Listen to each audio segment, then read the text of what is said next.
Chapter 4. Galileo's Dialogue Concerning the Two Chief World Systems. Galileo Galilei's Dialogue Concerning the Two Chief World Systems, published in 1632, stands as a seminal work in the history of science. This book was not only a robust defense of the heliocentric model, but also a masterful example of scientific communication through dialogue and satire. Galileo was motivated to write the dialogue to make the case for the Copernican system accessible to a broader audience. Encouraged by the initial support of Pope Urban VIII and other influential figures, Galileo embarked on the ambitious project of presenting complex astronomical theories in an engaging and understandable format. The dialogue is structured as a conversation over 4 days among 3 characters.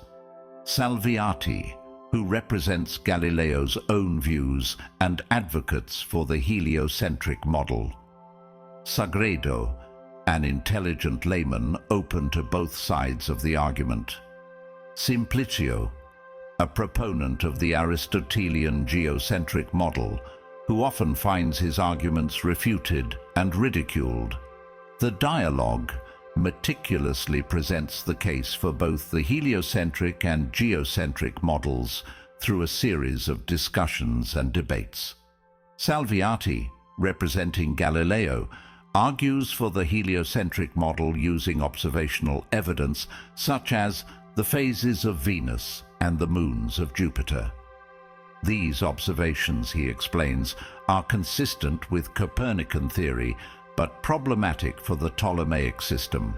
Sagredo, serving as a neutral but inquisitive character, often asks probing questions and expresses skepticism, which helps to clarify the arguments and engage the reader.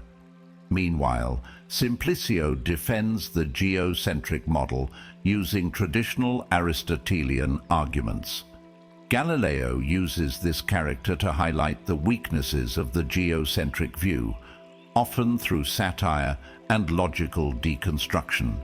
For example, in discussing the phases of Venus, Salviati points out that if Venus orbited Earth, it should always appear crescent-shaped or new. However, the observed phases of Venus resemble those of the Moon, indicating that it orbits the Sun. Simplicio's attempts to counter this with outdated astronomical models are deftly dismantled by Salviati's reasoning. The dialogue was published with much anticipation and quickly became popular among scholars and the general public. Its engaging format and clear presentation of the heliocentric model helped to spread Copernican ideas more widely. However, the book also drew significant attention from the Catholic Church. Initially, Pope Urban VIII had permitted Galileo to discuss the Copernican system as a hypothesis. The dialogue's strong advocacy for heliocentrism, coupled with its satirical portrayal of traditional views, led to growing controversy. A key aspect of the controversy was the portrayal of Simplicio. While Galileo claimed that Simplicio was named after a famous Aristotelian philosopher, the name also connoted simpleton in Italian. This was seen as an insult to those who upheld the geocentric model, including some high-ranking church officials. Pope Urban VIII felt personally affronted by the book, as some of his own arguments for the omnipotence of God were placed in the mouth of Simplicio. This perceived mockery significantly escalated the tensions between Galileo and the Church. The dialogue's publication led directly to Galileo being summoned to Rome to stand trial. The book was banned, and Galileo's interactions with church authorities became increasingly strained. Supporters of Galileo tried to defend his work and his right to discuss heliocentrism, but opponents saw it as a direct challenge to church doctrine. Galileo's trial before the Roman Inquisition in 1633 resulted in him being found vehemently suspect of heresy and sentenced to house arrest for the remainder of his life. Despite this, the dialogue continued to circulate and influence scientific thought. The dialogue concerning the two chief world systems was a pivotal work in the history of science.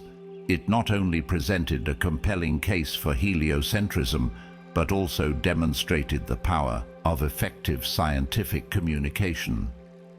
Despite the severe repercussions for Galileo, the dialogue played a crucial role in advancing the scientific revolution and challenging the established orthodoxy of the time. By weaving the principles of the heliocentric theory into engaging dialogues and effectively using satire, Galileo made complex astronomical concepts accessible and compelling. His work remains a testament to the enduring power of intellectual inquiry and the importance of challenging established norms in the pursuit of truth.